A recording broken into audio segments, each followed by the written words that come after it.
je voudrais d'abord dire tout l'honneur que nous avons aujourd'hui de venir au niveau du ministère donner la contribution donc de l'école supérieure polytechnique à travers l'université Cheikh Anta Diop de Dakar, dont le recteur, monsieur le recteur est ici présent. Et ceci, c'est un geste tout à fait naturel parce que, comme vous le savez, l'université a trois missions. Une mission d'enseignement, une mission de recherche et surtout une mission de service à la communauté.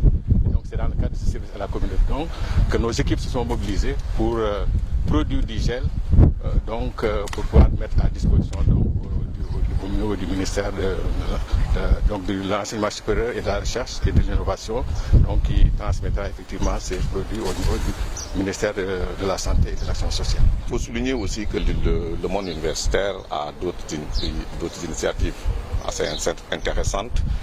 Dans le même établissement, les étudiants ont conçu un distributeur de gel automatique. Tout comme les robinets, vous mettez moderne, vous mettez la main en bas et vous avez le gel. Il n'y a pas de contact. Cela aussi, ils en sont au troisième prototype. Ils ont suffisamment amélioré et maintenant nous allons nous mettre dans une dynamique d'en fabriquer. Et ça ne coûte pas très cher. Ensuite, au niveau de l'école polytechnique de Thiès, quelques chercheurs avec les facultés de sciences et l'école polytechnique de Thiès, ils ont l'UFR de sciences, ils ont mis en place un respirateur. Le prototype est prêt, ils ont des capacités d'en produire une centaine à un coût de 35 000 francs.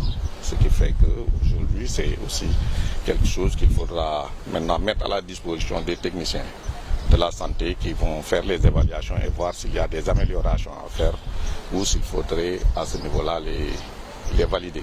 Et aujourd'hui, de tous les dons que nous avons reçus, celui-là est le plus illustratif de la bonne corrélation qu'il doit y avoir entre l'université et ce que nous faisons au niveau donc de la santé et de l'action sociale. Monsieur le ministre, nous vous remercions très sincèrement au nom du chef de l'État, au nom du gouvernement, mais au nom de tous les acteurs du système de santé.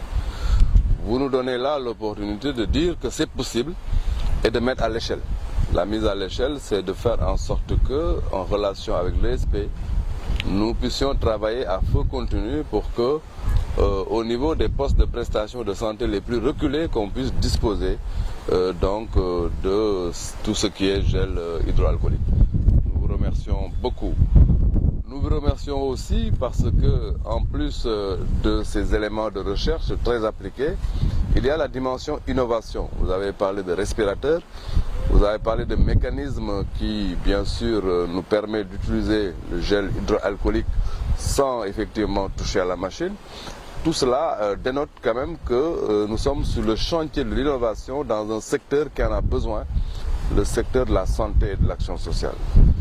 Autre élément important que vous avez abordé, c'est toute la problématique de la capitalisation de l'expérience que nous vivons. Nous vivons un événement qui est inédit. Il faut donc que les scientifiques du pays se retrouvent dans le cadre d'un observatoire pour non seulement capitaliser, mais tirer les leçons et se projeter. Nous avons décidé ensemble d'être les têtes de file de cette action d'observatoire sur véritablement les instructions du chef de l'État, son Excellence le Président Macky Sall.